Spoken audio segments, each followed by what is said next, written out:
Shake and Slim. So, ayun, saktong-sakto 'to kay Doc Jeline. Doc, puwede mo bang i-share kung ano ba yung Shake and Slim? Ano ba yung problem na niyan or nabibigay na benefit? Sino ba yung puwedeng matulungan niyan? Ayan. So si Chicken Slim naman po 'no, siya po yung ating weight management product 'no.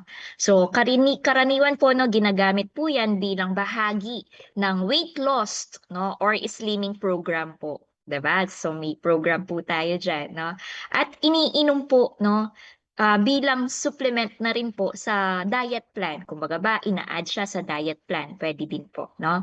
So yung mga natutulungan po 'no o yung problema 'no na puwedeng makatulong po si Shaken Slim, siyempre yung weight management nga po 'no o yung weight loss 'no. So tumutulong po siya para magbawas 'no ng taba 'no, pang-appetite control din po siya at siyempre nakakaganda din po 'no, nakakatulong siya sa metabolism.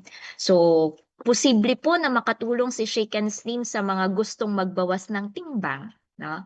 Lalo na sa dami ng nakain during the holidays, 'di ba? Yun. So, time na para magbawas ng timbang para on summer, 'di ba, beach body naman. So, ayun po. Ano pa, para kontrolin din po yung appetite 'no, yung pagke-crave ng mga foods 'no, ng mga unhealthy foods, 'di ba? And yung mga may weight goals po 'no, nakakatulong siya doon sa mga may weight goals na gustong dagdagan po 'no yung, i-a-add doon sa diet plan nila, puwede din po 'no. And yung mga naghahanap din po siyempre nung mga anong tawag dito coach, yung easy shake formula 'no, para sa weight support po nila. Yung parang on the go na shake nila, puwede 'yan. Tama. So, yun po. So, yung mga produkto po natin 'no, siyempre lahat po 'yan 'no, kahit anong produkto man 'yan, yung pinakamainam po talaga siyempre laging may kasama na healthy diet at ng lifestyle change po 'no, or ng exercise. Okey? Yan coach.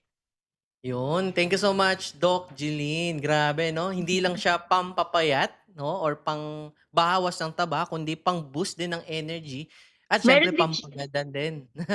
Meron coach, pang meron ano, din Doc, siyang glutathione nakalimutan may ko yung glutathione anti-aging pa. effect. Grabe, 'di ba? Pampa-brightening 'no, pampakinis. Oo. O kita niyo naman sa akin 'di ba, brightening. 'Di, biro lang po may lights 'no. Pero actually po, yes, nakaka-bright po siya, kinis po ng kutis kasi nga po may glutathione 'yan.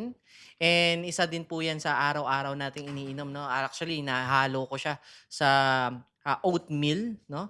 And kami every week ni Coach Ed is nag-gym po. So isa po 'yan sa, tini-take po natin na Shake and Slim kasi po gusto natin magkaroon ng 7 abs. 7 Biro ups. lang po, 6 lang. Ayan. 'Yun, so now baka yung mga click partners natin nagtatanong, "Coach, safe ba 'yan? Hindi hindi po ba 'yan ano, nakaka-harm sa health?" 'No, so yung Shake and Slim po natin is FDA approved, may CPR po 'yan. So ibig sabihin safe na safe po yung mga products natin.